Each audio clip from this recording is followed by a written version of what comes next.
Madame, Messieurs, nous sommes heureuses de vous savoir nombreux à suivre cette émission de Point d'actualité débat ouvert que vous avez eu l'habitude de suivre chaque jour sur votre télé. Aujourd'hui, plusieurs questions d'actualité restent dominées. Aujourd'hui, la question qui taraude les esprits de la population quinoise, c'est cette relance des économies de pays africains après la pandémie de la Covid-19. 33 milliards de dollars américains, c'est le montant choisi par la France. Cette question est au cœur du débat, raison pour laquelle que nous avons invité sur ce plateau Dédé Mopassa, à qui j'ai dit bonjour. Bonjour madame. Je crois que c'est avec lui que nous allons décrypter un peu les différents sujets d'actualité que je vous ai énumérés au sommaire. Dites-nous un peu, aujourd'hui, le sommet France-Afrique, c'est pour quel objectif pour la RDC? Qu'est-ce que la RDC gagne dans ces sommets?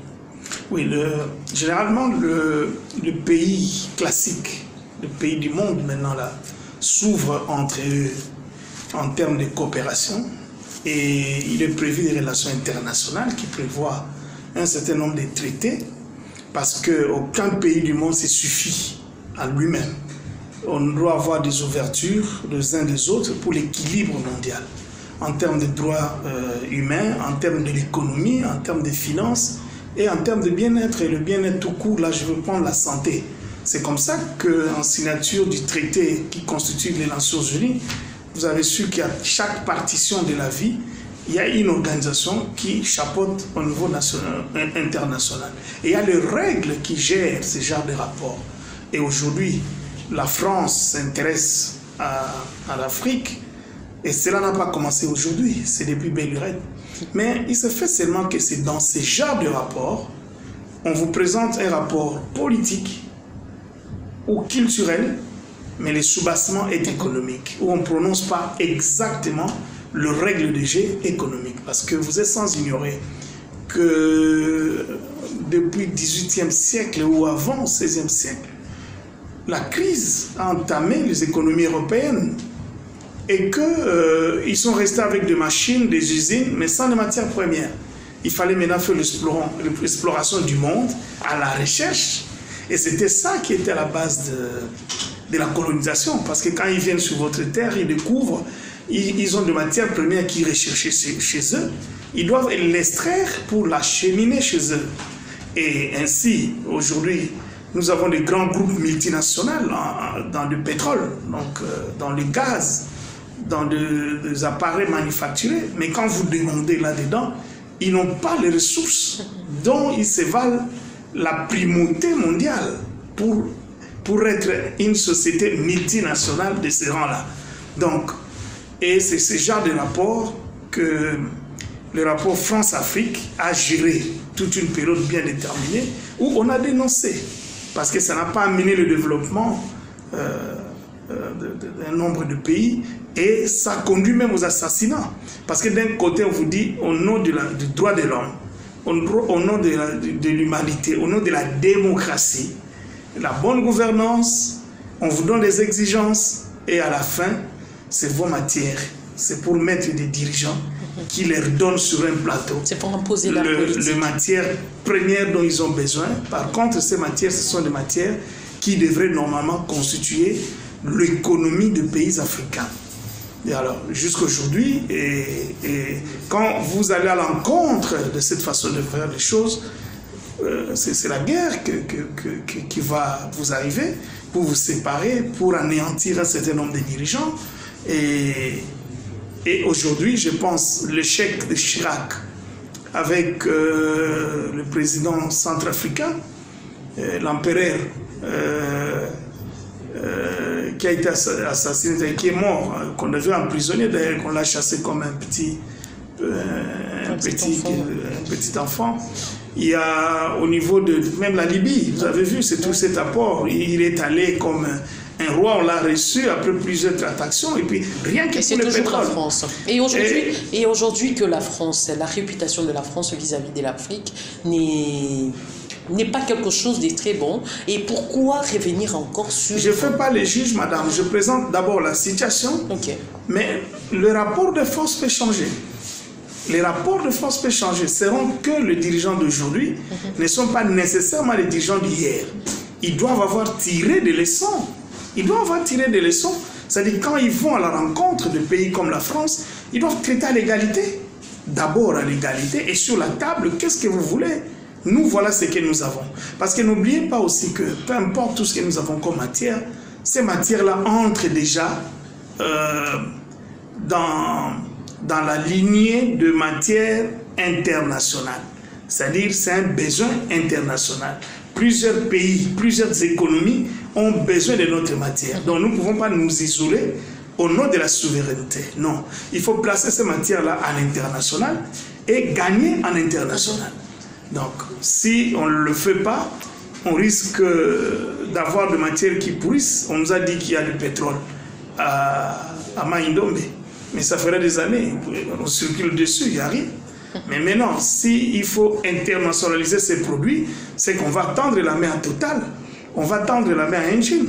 Mais pour autant, quand ils viennent pour extraire, à cause du développement technologique qu'ils ont, nous devons tenir compte de l'internationalisation du produit, mais du bénéfice que la population doit gagner, que la République doit gagner, et la progéniture. Parce que tout le besoin, le bien que vous avez aujourd'hui, nous appartient, c'est pour aussi garantir l'avenir des autres, en compensation ou en gardant les mêmes produits. Donc, bref, je dis, c'est des rapports qui existent, mais ça demande une force dans la manière de négocier. On peut ne pas dire qu'on ne va pas négocier avec la France est ceci, la France est cela. Oui, ça a présenté cela les 30-50 ans passés. Mais aujourd'hui, on peut changer l'équilibre de force. Vous avez vu, par exemple, la France devait aller jusqu'à arrêter Kagame pour le problème des génocides. Avant ce génocide, on a poursuivi. La France a fait des déclarations par même le ministre des Affaires étrangères. Je n'ai plus le nom ici, excusez-moi madame. Mais à la minute, les forces ont changé. Les forces ont changé quand Kagame a dit quitter d'abord la francophonie. Et puis tous les intérêts français devaient être abandonnés, négligés, sabotés au niveau du Rwanda. Quel Rwanda? Vous voyez? Et tout a changé. On est même arrivé à lui donner la gestion de la francophonie pendant qu'il a déjà déclaré son pays de Commonwealth. Donc il est dans le camp des anglophones. Dans le camp des anglophones. Et c'est étonnant. Vous voyez un peu ces scandales-là. Ces scandales. Et ça calmait tout simplement parce qu'il voulait dénoncer le complot que la France a dû joindre. Pour un complot, c'est pas joindre. Le complot qu'ils ont comploté, excusez-moi le terme, avec les Rwandais. Pour les réfugiés qui sont entrés, qui ont entraîné les massacres que nous connaissons chez nous. Comment on appelle cette opération turquoise. Il n'y a pas des enquêtes pour ça. Il y a l'enquête MAPID, mais l'enquête de cette opération-là, qui en a publié les résultats? Il y a eu combien de morts? Qu'est-ce que ça a rapporté comme gain à ces gens-là? Et jusqu'à aujourd'hui, les gens ne veulent pas quitter. La MONUSCO est venue en échange. Et toutes ces choses-là, madame, les internationalistes sont des spécialistes, et je parle sous réserve de cette université parce que nous vivons sur une terre où les scientifiques réfléchissent sur ou étudient les relations entre États, comment on doit agir, comment on doit réagir en cas de ce genre de problème. Mais bref, comme un politique, je ramasse à gauche, je ramasse à droite, je vous dis que ces rapports ont eu des conséquences énormes dans cette manipulation France-Afrique qui aujourd'hui, vous savez, le franc CFA, peut-être nous ne les ressentons pas trop.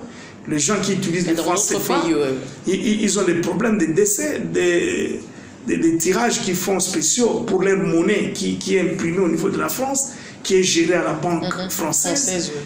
La différentielle des tirages spéciaux, c'est la France qui en bénéficie. La France qui en bénéficie. Aujourd'hui, vous avez suivi, Macron l'a dit, c'est dans l'ordre de 600 et quelques milliards.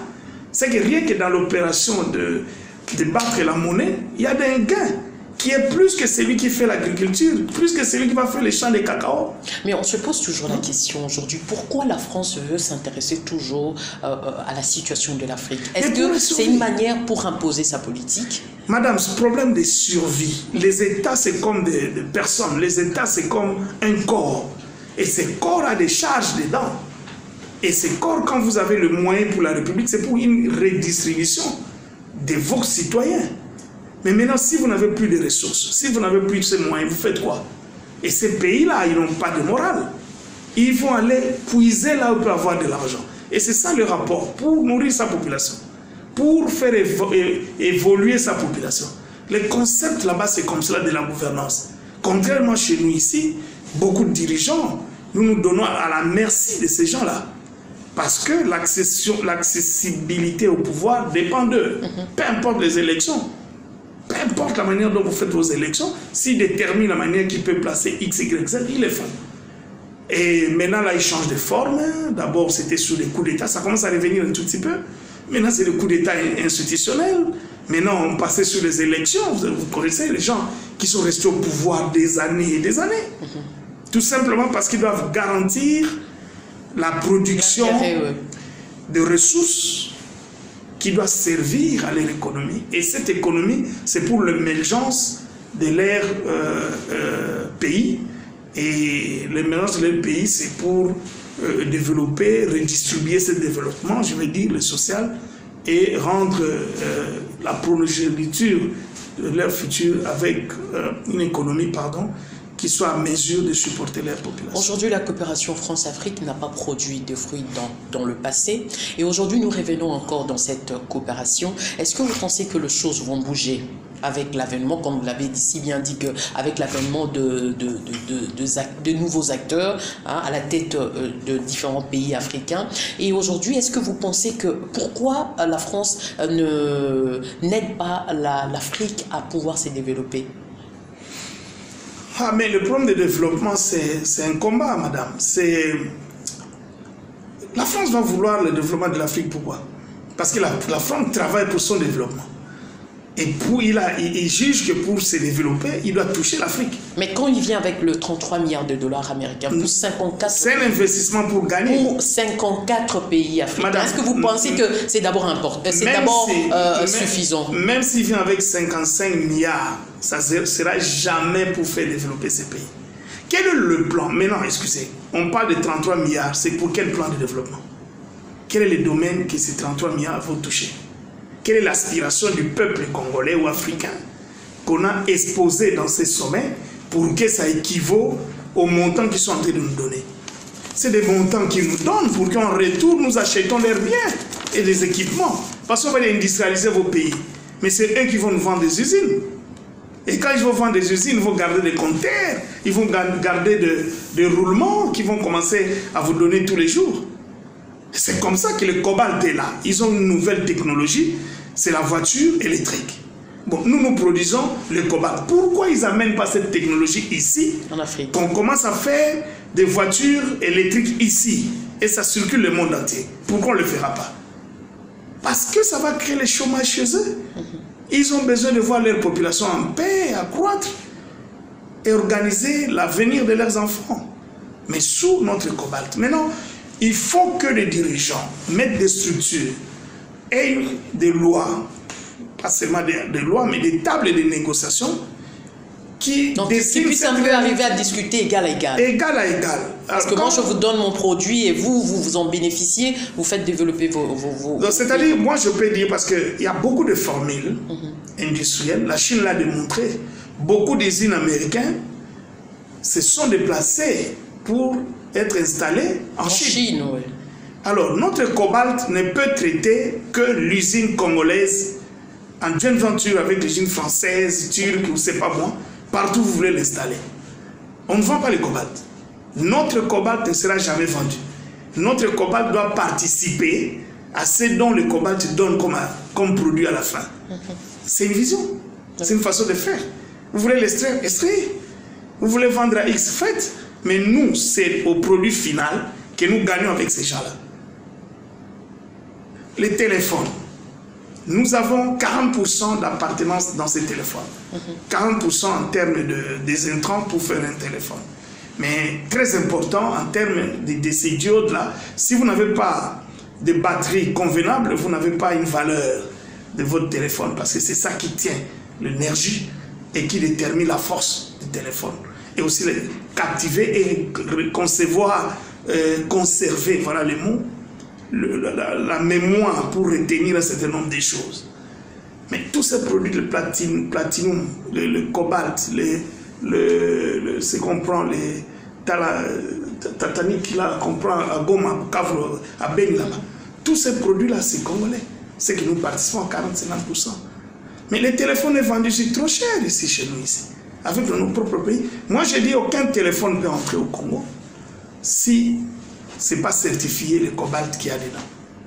Ou en Afrique, ou c'est pas moi, ainsi de suite. Ça, c'est dans le cadre de la négociation. Nous avons tout un ministère qui peut veiller à cela. C'est le commerce extérieur. Nous sommes restés à commerce extérieur archaïque. Ce que vous produisez, vous allez dans des marchés, vous discutez les prix internationaux, qu'est-ce que vous avez? Non. Il faut... Mais aujourd'hui, avec le ZLECAf, les choses peuvent quand même bouger. Le ZLECAf, ça vient... Ça, c'est des idées il y a 20 ans. Et 20 ans après, il y a des choses qui ont changé. Il faut réfléchir. Ces idées-là, on a mis en place il y a 20 ans. Même plus, je pense, à ces débuts. Mais vous savez que le libre-échange, c'est nous ici qui sommes en retard parce qu'on est intégré à gauche. Comment ça fonctionne déjà? Oui. Les produits sud-africains vont au Zimbabwe sans payer la douane. Les Zimbabwe vers Botswana, vers tous ces pays-là, les commerçants jusqu'en Zambie. C'est seulement chez nous qu'on a demandé quelques... Parce qu'on n'arrive pas à produire, on n'a pas nos produits à nous que nous pouvons vendre ailleurs, à part peut-être le minerai. Oui, on n'a pas encore jusque-là, mais je dis, moi j'ai voté pour cette loi-là, j'ai voté pour, quand bien même, c'est quelque chose, je risque de me contredire, mais ce n'est pas une contradiction, j'ai dit ceci. Cette politique publique de mettre en place cette loi de libre-échange arrive avec une mise en application avec un retard. Parce qu'il y a un processus qu'il fallait être mis en place. On a sauté des étapes, on y est arrivé. Mais tant mieux, autant aller avec. Et maintenant, qu'est-ce qui va se passer? On a 10 millions, 100 millions de bouches, disons, d'une clientèle, des consommateurs. Mais celui qui a sa petite usine qui produit pour 5 millions ou pour 2 millions, il va multiplier ces usines. Alors ici, à l'intérieur, nous avons mis encore d'autres conditions économiques qui attirent pour venir installer les usines ici. C'est la zone de libre, les zones spéciales, les zones économiques spéciales, comme on va le faire à Maluku. Il y a plusieurs zones qu'on a déclarées, et ces zones ont des avantages. Mais de moins en moins, on ne vend pas ces politiques publiques pour que ça captive et venir accompagner la zone de libre-échange. À ce moment-là, c'est lui qui fait 5000 produits, il va multiplier à 10, à 20, à 30, en installant l'usine localement. Ça va attirer encore des choses. Alors, donc, mais il faut que le climat des affaires... Mais aujourd'hui, c'est un problème également aussi d'accompagnement de ce loi-là. Oui, l'accompagnement, c'est qui? Les lois sont là, mises en place, mais c'est les individus, c'est l'attitude politique, comme on dit, la volonté politique. Pour la mise en œuvre, c'est important. Alors, mais les discussions doivent continuer, trouver des stratégies pour accompagner tout cela. Ce n'est pas parce que vous avez voté un matin, vous mettez sur la table, chacun chez soi, et vous sautez le matin, vous dites voilà, ça va marcher. En attendant la guerre continue à l'Est, qui viendra avec son argent quand vous avez la guerre dans votre pays? Qui est cet assureur qui va assurer une usine, une production sur une zone rouge? Qui est cet assureur qui va venir dans un pays où, quand on vous dit le matin, la taxe est de $10, le soir, ça devient $20? Il n'y a pas l'équilibre, il n'y a pas la certitude, il n'y a pas la stabilité. Ça sont des termes qu'il faut pour ramener les investisseurs, amener dans votre économie beaucoup de capitaux. Alors, France, Afrique, profite de cette faiblesse-là, avec toutes ces guerres qu'on a, de dire voilà, vous n'avez personne qui vient chez vous. Pour insérer sa politique. Voilà, nous on vous donne de dons. Venez signer. Ce n'est même pas des dons. Ce sont des prêts. Nous relançons les économies de pays africains. Quand ces prêts arrivent, c'est pour aller racheter des dons, c'est pas moins des cuisses de ceci. Sur place, il n'y a pas une planification, une relance de la reproduction du riz. C'est ce que nous devons faire, le royaume du gouvernement. Et pourtant, aujourd'hui, le ministre de l'économie doit laisser ses bureaux calmement. De l'économie d'abord. Qu'il laisse ses bureaux calmes, qu'il circule ces pays, qui est la classe du pays et qui nous donne le point de production de chaque produit selon qu'il est consommé à gauche ou à droite. Et ensuite, donner ça au ministère de l'Agriculture qui doit passer pour faire les examens de terrain, multiplier INERA. Le pays est bien organisé, avec des structures, avec des organismes, que dès que nous mettons de moyens et un peu de volonté politique, je vous dis, ça ne demande pas 2, 3, 4 ans, madame. Vous dites, et mettre un peu du sérieux aussi dans tout ce que nous faisons. Hein. Vous voulez relancer la province de Bandundu, par exemple, vous dites c'est agricole. Ça s'arrête au niveau du discours. Soit vous débloquez l'argent, vous donnez. Qui vous a dit que le problème, c'est seulement un problème d'argent? L'argent, c'est pour faire quoi? Exactement. L'argent, c'est pour faire quoi? Si vous avez planifié, vous inventoriez les besoins, vous quantifiez les besoins, ça, à ce moment-là, ça va vous donner un chiffre, et ces chiffres, c'est prime en termes d'argent. Mais si vous avez l'argent, vous dites, on va faire l'agriculture, vous ne connaissez même pas, la terre là est productible pour qui? Vous trouvez les gens avec du manioc, mais c'est ancestral. Il y a combien d'années que le manioc a été importé pour être implanté chez nous? Il y a combien de temps que nous avons importé le maïs? Et quel type de maïs que nous avons encore jusqu'à aujourd'hui? Et le maïs pour faire quoi? 100 ans durant, on n'est que dans les foufous, dans la chikwang, dans tout ça. Il faut améliorer. Il faut améliorer. Et la semence, parce que si vous avez 100 hectares, 10 hectares qui vous produisent 100 tonnes. Mais ça a changé. 2 hectares en Europe vous produisent 200 tonnes. Il faut vous adapter dans cette technologie-là. Et l'INERA, Institut National de Recherche Agronomique, il faut donner des moyens. Ils ont des bureaux de recherche, ils ont des laboratoires qui doivent étudier les sols, qui vont voir quels sont les produits adaptés parmi les produits que nous importons. Envoyer les jeunes dans ces écoles-là, en Malaisie, envoyer partout à gauche qui produisent X. Ils l'ont fait aussi, eux, vers les 74, 75. Ils ont envoyé les gens à Yangambi pour voir comment nous produisions notre huile de palme. Et aujourd'hui, notre 20 ans, 30 ans après, c'est eux le numéro 1 mondial en huile de palme. Il n'y a pas de honte pour ça. Envoyer les jeunes là-bas. Ça, c'est dans la grandeur d'une économie qui se veut rétro, comment on dit, qui veut produire en local. Vous devez envoyer pour prendre l'expertise, essayer avec les autres, et c'est comme ça que je dis, France-Afrique ne serait pas qu'une mauvaise chose si les dirigeants sont déterminés à piquer cet argent et le rentabiliser. Et sinon, le principal, c'est l'argent pour l'argent. C'est un showbiz international. Showbiz international, vous avez vraiment trouvé le mot. Mais aujourd'hui, la France veut relancer les économies des pays africains pour, après la pandémie de la Covid-19. Est-ce que vous pensez... après ça, est-ce que vous pensez que ces pays-là ils ont pris l'engagement au cours de cette rencontre de vacciner plus de 40% de leur population? Bon, le problème des vaccins, ça c'est un problème sanitaire. Il n'y a que les experts à ce domaine peuvent dire. Il y a beaucoup de racontars à gauche, à droite, mais il faut qu'on puisse, ces êtres humains, il faut garantir le produit que vous donnez à ces gens. Même la certification internationale, oui. Mais au-delà de la certification internationale, ce qui concerne les vaccins, il y a un bureau international qui valide les vaccins. Ce sont seulement ces vaccins-là qui peuvent arriver chez nous. Parce que vacciner, ce n'est pas la première fois. On l'a fait avec le polio. Et oui, ça a commencé à longtemps. Le vaccin, c'est ça, les mangouélés.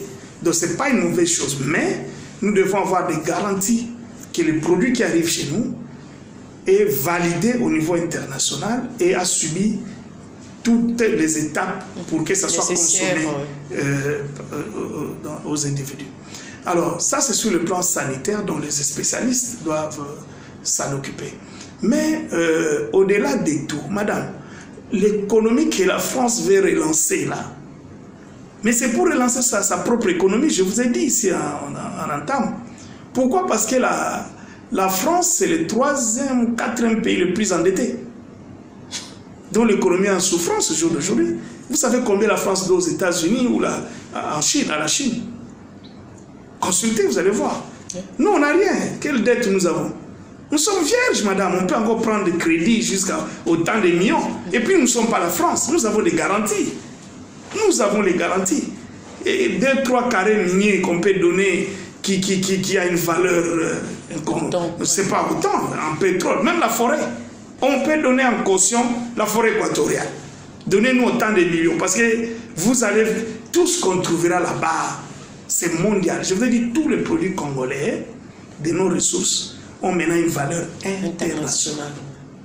Et nous devons monter aussi dans notre réflexion, dans la souveraineté internationale. Nous ne pouvons pas nous rabaisser toujours au miettes. Non, non, nous ne pouvons pas... Pardon? Qu'on ne se rabaisse pas seulement au miettes, qu'on voit plus loin. Oui, c'est-à-dire... on pense aujourd'hui au développement. Penser le développement, c'est la gouvernance. Penser le développement, c'est la gouvernance.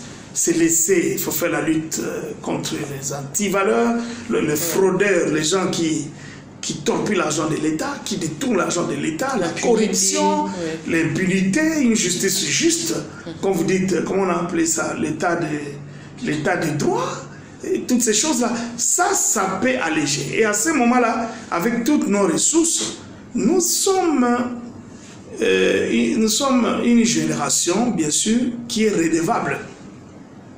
Ceux de 60 nous ont légué. Tu n'imaginais pas que tu seras là où tu es quand Chantal Kanim, que je salue en passant, passait à la télé au Coco Tchumba. Tu étais fan, mais regarde aujourd'hui, c'est toi qui tiens. Tu sais combien ils sont qui veulent être comme Feza. Mais nous devons léguer, c'est ça la vie, en permanence. Et corriger nos erreurs, entamer dans nos erreurs, dites ce qui a été bien, valoriser et continuer. L'État, c'est ça. Macron est en train de corriger beaucoup de crises. Roland a fui. Il n'a pas pu aller au deuxième mandat parce qu'il ne pouvait pas. Macron est en train de balbutier là-bas et tout ça. Mais nous sommes dans un même groupe. Macron veut vraiment nous développer. Qui développe l'espace francophone alors? Je pose encore la question. Mais quand le président de l'Union africaine, lors de cette rencontre, dit que le vaccin contre la Covid-19 a été diabolisé par la population africaine, est-ce que vous pensez que c'est fondé quand même? Oui, mais parce qu'on a lu ça dans le réseau. Vous avez vu un camp qui critique ces vaccins, un autre qui appuie, on dévoile même que c'est Bill Gates qui a fait ceci, il y a la commercialisation, il y a la sorcellerie, il y a beaucoup de choses là-dessus, le président l'a reconnu, et il a présenté à la place publique, quitte à mettre une structure qui valide avec l'appui de l'international, et seulement pas international. Localement ici, nous avons des savants, et nous devons avoir des structures nationales, souveraines, mais en international. Nous devons dire, on appelle ça la codification, on appelle ça le norme. Quelle est cette norme congolaise qui détermine la véracité d'un produit? Vous l'avez dans quel laboratoire? Donc, il faut qu'on vous dise quelque part. Mais si c'est quelque part qu'on complote contre vous. Voilà. C'est ça aussi le problème. Voilà, madame. On vous dit tous les jours ici qu'on est en train de tuer à Béni et tout ça. Mais vous voyez des jeunes gens avec des armes. Mais ces armes viennent d'où? Qui produit ces munitions? Nous, on n'a jamais... En Afrique, sont le principal fournisseur. Les usines d'armes ici en Afrique, c'est en Égypte, c'est en Afrique du Sud. Mais il y a quand même des numéros. Hein? Mais il y a des numéros. On peut bien... Mais est-ce qu'avec ces numéros, on ne peut pas détecter ce que vous qui avez vendu? Mais ces gens-là viennent le matin parler avec nous ici pour dire on va contribuer à la paix. Mais le soir, quand il y a Thierry, vous allez voir, l'arme, c'est eux qui ont fourni. Au Mali, c'était pareil. Centrafrique, c'est pareil. Mais on doit s'élever. On doit s'élever parce que notre ANER, si je veux appeler ANER, notre KGB, notre grand secret doit exister. Là où c'est la politique, c'est le cœur, c'est l'âme du Congo qui n'a rien à voir avec qui sera président, mais qui va dire le Congo uni, le Congo fort, le Congo qui doit continuer. Nous avons l'uranium ici. On nous a interdit de faire des essais, même de fabriquer des armes. Par contre, Moussé a démontré des armes, voilà, des bombes artisanales, qu'il a aidé à Goma quand on a été attaqué. Il faut continuer cet élan. Mais ça, on ne dit pas à la télé. Ça ne se discute pas dans la presse. Secret défense, il faut qu'on arrive à secret congolais. Voilà. Nous sommes trop exposés. Alors si ça existe déjà, peut-être quelque part, tant mieux. Mais si ça n'existe pas, on doit les constituer. Parlons à présent de la situation sécuritaire à l'est de la République démocratique du Congo avec l'état de siège instauré par le chef de l'État. Aujourd'hui, cet état de siège, pensez-vous que c'est la solution pour mettre fin à la guerre? Oui, parce qu'il y a la guerre. L'état de siège, c'est une déclaration de guerre. Est-ce que vous pensez que c'est l'une des solutions principales pour permettre à ce que la guerre puisse se terminer? Généralement, dans ce genre de troubles, on passe par des négociations. On passe par des amnisties. On passe par des collaborations. On intervient, on fait tout. Moi, je pense qu'on a fini toutes ces étapes. Et la guerre, seulement la guerre, il faut identifier, vous le faites avec qui? C'est ça. Voilà. Vous le faites avec ou contre qui? En français, on dit contre pour la guerre. Vous le faites contre qui? Qui se présente devant vous? Parce que très souvent, celui qui se présente devant vous, ce n'est pas celui avec qui vous faites la guerre. C'est celui qui est derrière, caché. Ils sont cachés très loin, très très loin là. Et il faut les dénicher. Soit vous faites la guerre, la paix avec eux directement, et les gens ici vont s'effacer. Les M23, c'est pas moi. Il y a une autre armée qui est entrée jusqu'à Goma un matin. Je me souviens, le président sortant, disons pas sortant, le président honoraire Joseph Kabange a dit à l'aéroport, à une interview, qu'on va tenter avec les négociations. Si ça ne marche pas, on va attaquer. Il a donné 3 solutions pour cette guerre. Et il a utilisé le premier et le deuxième. Et après, les gens ont pris leurs armes et ils sont sortis. Mais on n'a pas vu Joseph aller à Goma négocier. Hein. Il était parti à Kigali, je pense, ou au Kenya, Tanzanie, et c'est fini, la guerre est partie. Toute une armée est sortie de la République. Ce qu'il faut dénicher, et je pense que nous sommes une république, c'est que le chef a décidé, il a pris toutes les mesures de la taille, de savoir qui est en face de nous, avec qui nous nous battons, avec qui nous pouvons tendre la main, et comment finir cela pour refaire la paix et déclencher le plan Marshall pour que toute personne, au-delà de la guerre, au-delà de manière frauduleuse, qui veulent venir investir avec le Congo, nous reconnaissons que nous avons une valeur internationale et de nos pays, et de nos produits, et de notre air que nous respirons. Tout le monde veut avoir ça à cause de notre végétation, à cause de notre forêt. Nos eaux et tout ce que vous voulez, même nos eaux est internationalisée, nos eaux douces. On en a besoin au Tchad. Notre électrification, l'électricité, on en a besoin pour étendre dans le monde entier. Donc, le Congo, scandale qui doit aider le monde entier, au cœur de tout.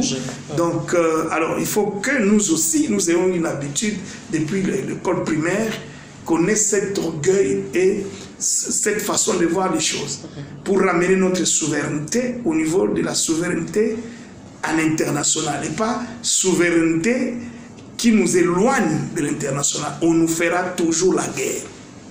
On nous fera toujours la guerre. On accuse aujourd'hui le député national, ou bien les députés nationaux, de se taire face aux propos négationnistes de Paul Kagame. Qui a demandé aux députés de se taire? En tout cas, c'est la population, la réaction de la population après le passage de Paul Kagame à la RFI, où il a peut-être craché sur la mémoire de millions de Congolais qui sont tombés à l'est du pays en ignorant ce massacre. Et aujourd'hui, quelle est votre position étant que député national face aux propos négationnistes de Paul Kagame? Nous sommes dans des pays classiques. On a accepté le règle des jeux. C'est-à-dire les déclarations de Kagame n'équivaut au contraire la riposte de cette déclaration ne peut venir que du chef de l'État, son équivalent. Ce n'est pas le groupe des journalistes, vous allez agir pour réagir à une déclaration de Kagame. Ça n'a pas d'effet. Je pense que le chef de l'État a répondu. Sa réponse, selon certaines personnes, on dit que non, c'est une réponse molle. D'accord, vous le traitez comme ça. Mais j'ai remarqué une chose. Attention au chef de l'État quand il appelle quelqu'un, c'est mon frère et un ami. Il faut faire attention. J'ai 3-4 cas que j'ai vus. Il a appelé, c'est vraiment mon ami en public, pendant que tout le monde était gêné. Mais lui, il a reconnu. C'est mon ami. C'est mon frère. Surtout, il ajoute toujours, c'est mon frère. Mais à la fin, vous voyez ce qui arrive. Si cette amitié ne donne pas, c'est aussi une diplomatie. C'est aussi une diplomatie. Et ça lui revient constitutionnellement. Et en tant que garant, nous devons suivre la bonne marche de ce que le chef indique pour la République. Donc, et nous attendons le résultat. Nous serons contre le chef de l'État dans sa démarche diplomatique si le résultat ne donne pas cela. Voilà. Mais pour l'instant, je pense que nous sommes députés, les institutions, nous allons nous arrêter à ce qu'est notre pouvoir. Les déclarations de députés d'ici vont avoir quel impact? Non. Ça, c'est jouer la galerie pour rien. Nous sommes un État classique, un État moderne, comme on dit, un État de droit. Je pense que le président de la République a donné une ligne de conduite qui engage tous les Congolais. Mais il a promis, en finish, il va utiliser des moyens, des canaux internationaux, des canaux requis pour ce genre de... pour une bonne réponse. Pour une bonne réponse à un ami, énième ami et frère. Mais que pensez-vous de...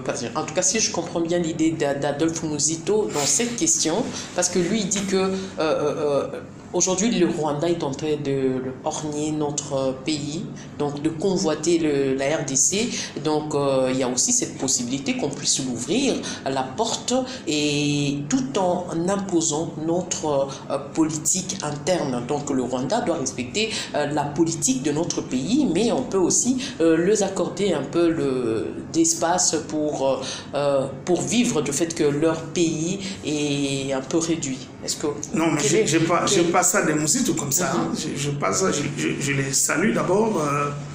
Et à moins que vous puissiez l'éclaircir, mais moi, il a même déclaré la guerre.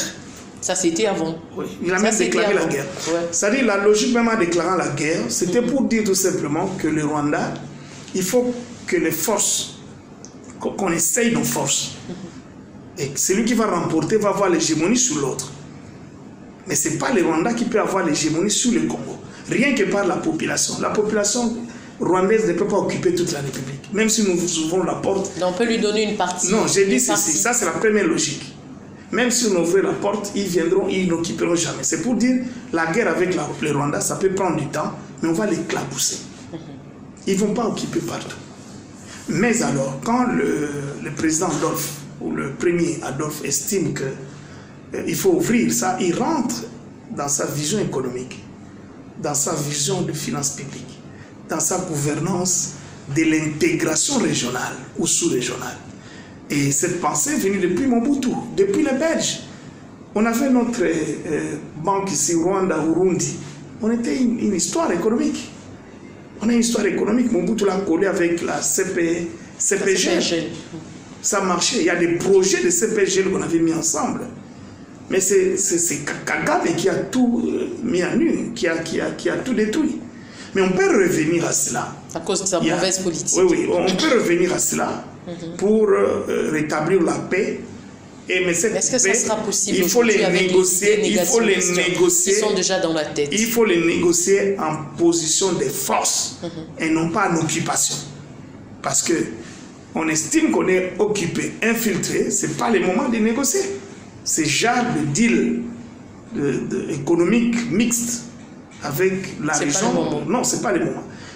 Qu'on vide d'abord cette guerre, qu'on chasse tous ces gens qui nous dérangent, qu'on voit derrière eux qui sont-ils, derrière le Rwanda, le Burundi, l'Ouganda, tous ces gens qui est derrière. Et qu'on négocie avec parce qu'il y a dans ça, il y a des dirigeants. Des zéros dans l'ombre. Il y a des dirigeants et il y a la population. Qu'est-ce que nous, on a à voir avec la population rwandaise? On continue à nous marier. Il y a des échanges de pommes de terre qui se font. La nourriture, on l'achète sur le marché. Il n'y a rien entre les Rwandais et nous. Qu'est-ce qu'il y a? Quel est le problème qu'il y a avec les Rwandais? Les Rwandais viennent étudier ici, dans nos universités, ils ont la matière, ils rentrent. Mais c'est la politique mise en place avec le régime actuel qui veut cette hégémonie, qui veut, dans le cadre, je vous ai dit, de la concurrence étatique, au lieu de jouer le jeu avec la République du Congo, ils veulent mater le Congo pour enrichir le Rwanda. Mais ça va pas tenir. Mais je me pose toujours la question, monsieur Dédé Mopassa.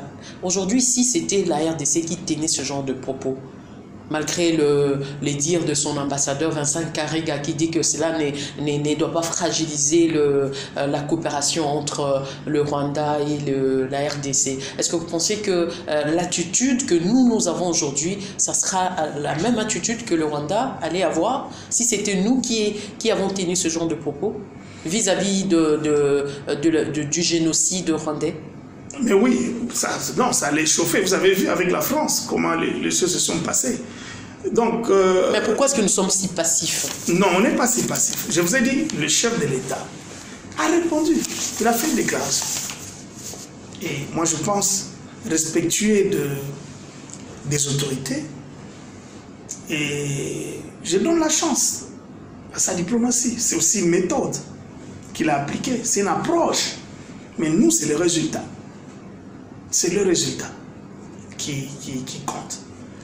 Vous avez vu Trump qui devait rencontrer les petits, les tout petits, Xinjiang de Corée. Ouais.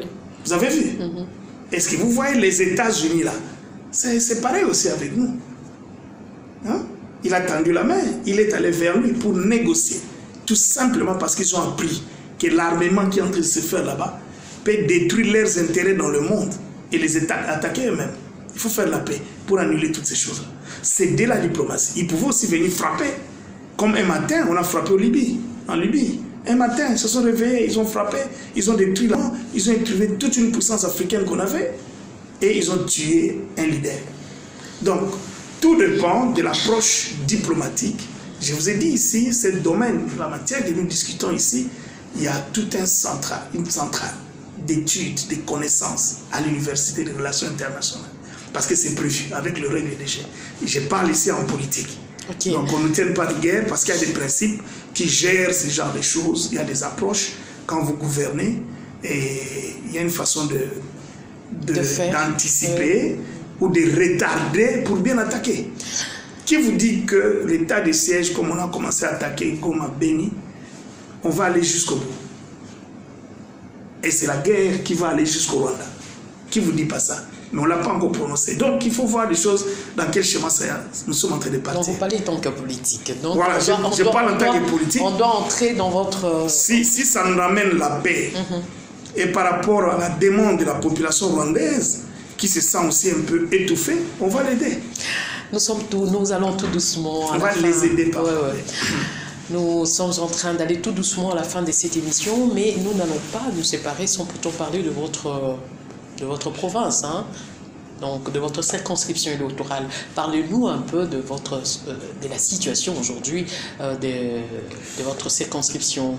Quels sont les problèmes ou bien qu'est-ce qu'il faut avec le nouveau gouvernement pour essayer un peu de remonter la pente? Le problème de la RDC, madame, c'est pareil partout. Okay. Même là où vous pensez qu'il y a... chaque province a sa particularité. Même là où vous pensez qu'on est en train de soutirer les diamants de Mbujimayi.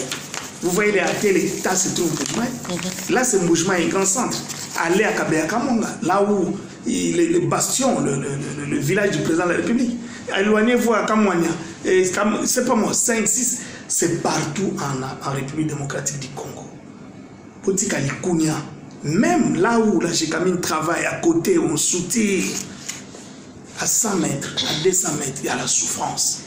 Nous devons changer cette façon de faire les choses. Et pour le changer, le gouvernement doit chercher à intégrer. La caisse de péréquation doit fonctionner. La mobilisation de recettes.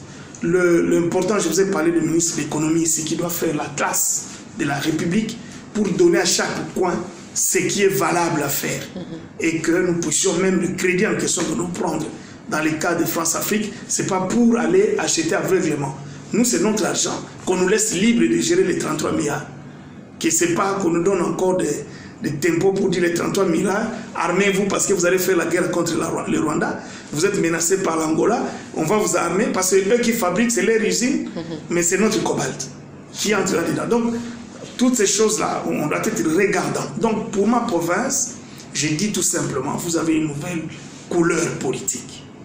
Et c'est nous autres-là qui venons avec cette donne, si vous suivez ma façon de présenter les choses. Notre souci, c'est de voir le Grand Bandundu, de voir le Bandundu, de voir les Kwilu, et voir Idiofa, et le Nord Idiofa, de voir mon village intégré dans la pensée gouvernementale des autorités. Parce que qu'est-ce que j'ai constaté? Qu'ils étaient abandonnés. Un peuple ne peut pas être là. Quand on dit la présence de l'État, comment on dit là, l'État, l'absence de l'État. L'absence de l'État. Partout là vous allez sentir l'absence de l'État. le bureau de la collectivité n'a pas de tabouret, n'a pas de plan, n'a rien. Rien que les chefs de collectivité. Donc, les tôles de vieilles... Quand tu regardes les policiers qui n'ont pas de bottines, qui n'ont pas de symboles, même les drapeaux déchirés, ça veut dire l'absence de l'État. Mais aujourd'hui, l'effort que nous sommes en train de faire, c'est de ramener tous ces espaces dont l'État est absent, que l'État puisse le reconnaître d'abord. Okay. Et l'effort que nous faisons, c'est voir l'État aller là-bas. Ils ont commencé avec les cantonnages, instaurer son pouvoir, les cantonnages manuels, arranger les routes des dessertes agricoles, qui est propriété de l'État. Dès que c'est fait, Kakobola, on lance là-bas. Il n'y a pas que Kakobola. Il y a d'autres mécanismes de l'électrification de ces coins-là. Parce que qu'est-ce qu'il faut, madame? C'est comme la régie des eaux, c'est comme la SNEL. Il faut rendre comme l'Internet. Il faut le rendre disponible partout. Même là où il n'y a pas d'intérêt, le courant doit passer. De telle manière, si tu veux installer ta chaîne de télévision, tu vas poser la question, ici à Bière c'est mon village, hein. Je vais mettre une chaîne de télévision. Mais est-ce qu'il y a le courant? On vous dira oui, le courant passe à combien? À 5 km. Okay. Je vais faire une usine de pommes de terre, ou de jus. On vous dit, il y a du courant non, à 20 km. Le courant doit être disponible. Nous sommes un pays de l'énergie, il faut disponibiliser l'énergie et c'est ça qui va attirer les pays qui ont des difficultés de l'énergie pour faire développer leurs usines. Et c'est comme ça que je dis, la zone de libre-échange va avoir sa raison. Parce que le coût de production chez nous sera un peu trop basse à cause de l'énergie bio. En plus, nous avons l'énergie bio, madame, qui garde les machines en place et tout cela. Donc, la situation de ma province, la situation de ma circonscription, désolé, il n'y a pas assez d'efforts vers l'avant. Je pense l'engagement que le chef a pris, le plus grand d'entre nous, je pense qu'il va mettre sa musique. Et le gouvernement n'a qu'un mois. Je pense que toutes les portes seront ouvertes pour voir comment pousser pour que l'agriculture reprenne en termes d'agriculture agro-pastorale, pour que l'énergie soit disponible partout, que l'eau soit desservie partout, que la rivière soit balisée et toutes les petites rivières, les routes de dessertes agricoles soient reliées, le grand marché soit construit et le centre de transformation arrivera à cause de l'énergie et nous allons vendre des produits made in Kikwit, c'est pas encore tard, made in Kwilu, ça arrivera, made in Yofa. Merci beaucoup. En tout cas, merci Dédé Mopassa d'avoir répondu à notre invitation. Donc, je rappelle ici à nos téléspectateurs que nous avons reçu sur ce plateau l'élu d'Idiofa. Donc, avec lui, on a essayé un peu de changer sur le sommet France-Afrique. Quel est le bien fondé de ces sommets? Qu'est-ce que l'Afrique gagne en acceptant ces 33 milliards de dollars américains? Donc, vous avez suivi en long et en large les réponses de député national Dédé Mopassa. Donc, c'est par là, à madame, messieurs, que je vous dis merci de nous être fidèles. Je dis merci à Brandon Milalou, Jérès Mabika, merci à Thierry, merci à Tonton, merci à Blaise Ndomba, merci à Missy Chomba. Donc, restez branchés en compagnie de la télé démocratique. Au revoir.